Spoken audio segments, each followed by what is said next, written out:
Welcome to my home. Shh, we're not telling you where we are.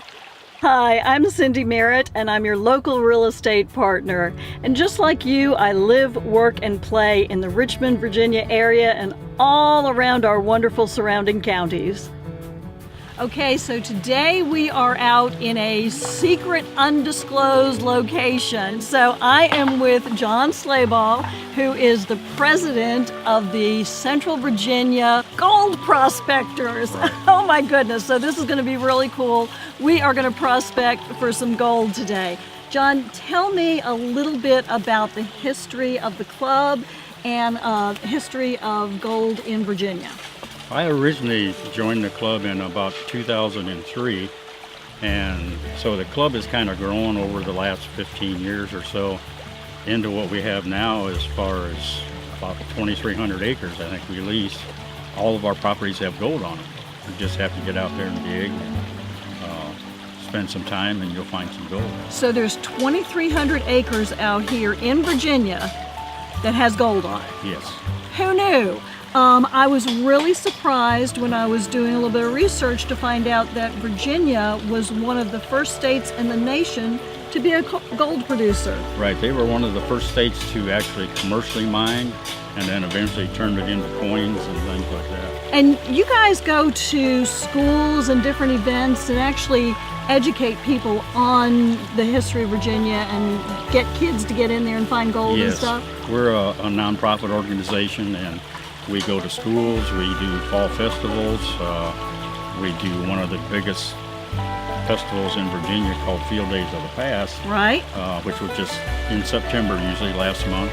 And we showed probably, 900 kids maybe how to pan for gold. And in me. those 3 days. Yes, yeah, and you. me, and me. So if you're a teacher out there watching and you want to bring the Central Virginia prospectors to your school, what do they need to do? Just get to our website and it'll give you a guide there on how to get a hold of Lynn. She's our treasurer, but she's also our kind of home base computer person. Okay. And everything comes through her, and she'll get all your information and see if we can line something up and come out and show you how to pan for gold. Show you how to pan for gold. That's fabulous. So this is Sam C, and he's been panning for gold, and he's found some here in the pan. Small, tiny specks, typical in Virginia. Typical of Virginia. So we're not going to find any big rock nuggets or anything like that, typically. No, but the tiny specks, they all add up, don't they? Definitely add on up, and in today's time, you get quite a few of them if you keep at it. Okay. But that's just the key thing, you got to keep at it. You got to keep at it. And do you come out here every weekend or? I used to, but here lately, it's just come back about at least once, twice a month, and Okay. and so forth. And help keep the trails all cleaned out so everybody else can get down on here and do whatever and so forth. Gotcha. I just thoroughly enjoy it. I give up the fishing. I throw them back. No fishing, because this is better to keep these. I play in the water, stay nice and cool in the middle of the summertime, and still make a couple dollars doing it. There you go. That works. That works. A lot of times I come down here and I'll just walk up the creek carrying everything that I have, all my equipment and everything. I'll stop talking to this person, that person. By the time I get to where I want to go, it's time to pack up, turn around, and come back. David, tell me a little bit about the history of gold in Virginia. I understand you're one of the experts. Don't know about that. Pretty much when the Virginia gold rush pretty much started was in the 1830s.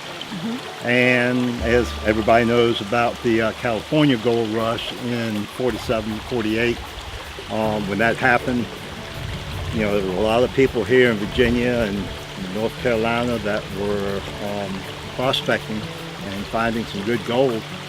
But when good gold was found in other locations, you know, they left here as quickly as they could to go where they thought pastures were going to be greener.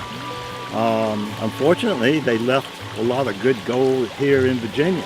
No, unfortunately for them, but fortunately for you. Yeah. Yeah, right. Okay. If somebody, say, wanted to go down to the edge of the James River and stick a pan in the James River and shake it around, are they going to find any gold there? They can, especially at the conditions that you have right now, where we've had, like Michael came through Yes. and brought a lot of rain It raised up all the creeks, and well, these creeks are going into the James River, and therefore, they can find it there, but you need to do it relatively soon after storms because the gold is extremely heavy, and the James River got a lot of sand, and gravity will pull it through that sand pretty quick and get deep. Sinks to the bottom then. Okay, now I've got a creek, or as we say here in the South, a crick, in my backyard. Well, would it benefit me to go in my backyard and start going through the creek? It depends on where you're at. Okay. If you are relatively close to what is considered as the gold belt, then yeah, there is a chance that you could find some. Oh, well, I know what I'm doing this afternoon. Okay. So we are with Lynn, who is the treasurer of the Gold Prospecting Club.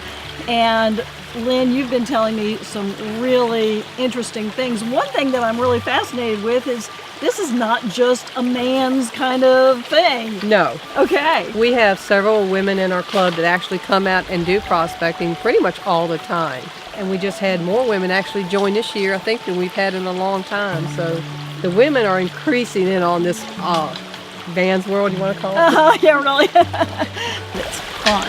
And it's something you can do with your husband or your family and stuff too, right? And we have a lot of families that come out and bring their kids so they can play in the creek and get dirty. Yes, which is what we're going to do right now. Yeah, that's it. There's a lot of minerals that people I rock collect probably as much as I gold prospect. You'll find kyanite, you'll find garnet, you'll find hematite, you'll find quartz crystals besides the gold. So it's not just, we have rock collectors from other clubs that actually come in to do just rock collecting. Wow. So it's just an idea of, it is for the gold prospecting, but it's also for the mineral collecting.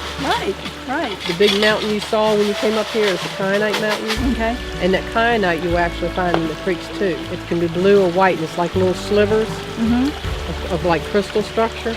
Okay. And they actually use the materials from the mountain there to build or make the space shuttle top. That's really cool. Yeah. They don't, of course, now the space program, I don't know if they're still doing it through the other programs, but they also, anything in ceramics, from spark plugs to brake shoes to countertops, anything that has to be heat resistant, the materials come from that mountain. That's amazing.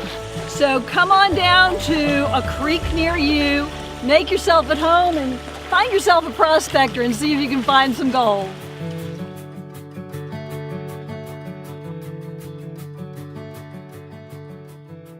Cindy Merritt is nationally recognized as a leader in the U.S. real estate market. Of the more than 35,000 realtors in Virginia, the American Institute of Real Estate Professionals consistently ranks Cindy in the top 10 best realtors in the state.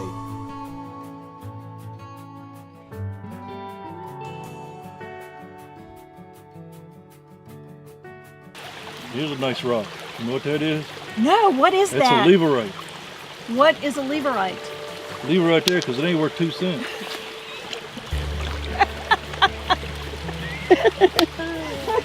Make Yourself at Home is sponsored in part by Paul Adams, branch manager and nationally recognized senior loan officer with Prime Lending, a Plains Capital company. With over 400 mortgage options available, Paul Adams and his team work hard to uncover the key to each client's mortgage success.